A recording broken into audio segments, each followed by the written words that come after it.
دەچینە شوێنێکی سەخت و دژوار. ئێرە قەڵای خان ئەحمەدخانە. مێژوەکەی بۆ 6 سەدا پێش ئێستا دەگەڕێتەوە. بەڵام ئێستا مەترسی ڕووخانی لەسرە و دیواری قەڵاکە ترازاوە. دوور نییە کارەساتی مرۆڤی و لە ناوچوونی قەڵاکەش ڕووبدات.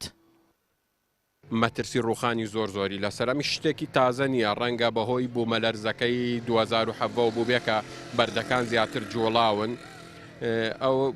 ئەوەی کە وازحە پێویستێکی خەیرای بە نۆژەنکردنەوە یا معالجەیەکی خەیرا هەیە. جا بەهۆی سەختی شوێنەکەشەوە کە نازانین ناتوانە ئیشکردن تایە زۆر زەحمەتە بەجددی بۆ ئەمڕۆ وەکو لیژنە کە سەردانمان کرد پێشنیازی ئەوەکەی لەگەڵ کاکەوان کە قسەمان کرد لیژنەیەکی مختص لە بەڕێوەبەرایەتی گشتی ئەگە سەردانی بکەن و بزانین چۆن ئیشی تیا بکەن چونکە مەجای ئیشکردنی نییە. پسپۆڕێکی بواری شوێنەوار دەڵێت پێویستە هەرچی زووە کار بکرێت بۆ ڕێگری لەوەی کارەساتێک ڕوو نەدات و هاوکات پاراستنی قەڵاکەش وەک شوێنەوارێکی مێژووی پێویستە. ئەوەش دەبێت بە خێرایی بیر لە چارەسەر بکرێتەوە. هەرچی زووترە ئەم شوێنە ئەحمال نەکرێت، دەست بە نۆژانکردنەوەی بکرێت، دەست بە سیانەی بکرێت لە باشترەوەی کە بە تەواتی بڕوخێت و لە ناو بچێت. وەکو ئەڵەی کە ئەو شوێنە لە ئێستەیە ئاوا بۆ شێوەی خۆی ماوەتەوە، بەڵام ئەگەر دوایی لە دەستچوو مەحاڵە جارێکتر ئەو شێوەیە دروست بکرێتەوە بێتەوە بەردەست.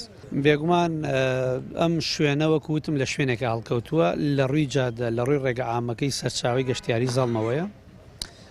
ئەگەر خوا نەخواست لە هەر حاڵەتێکا دووچاری شکست یاڕوخان ببێت دوور نییە لەوەی کە حاڵەتێکی نەخوازرا و ڕوو بدات کە لە خوارەوەی لەسەر ڕێەکەیە لە ناو باخانە. قەڵای خان ئەحمەدخان یان قەڵای زەڵم یەکێک بووە لە مەڵبەندارە گرنگەکانی میرنشین نێردەڵان. دەکەوێتە نێوان گوندی ئەحمەداوا و ئاویناواری گوندی زەڵم.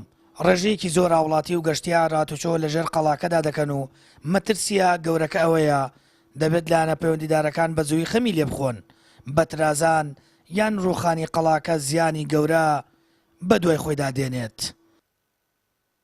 سامان فەتاح، کەناڵی ئاسمانی پەیام، قەزای خورماڵ.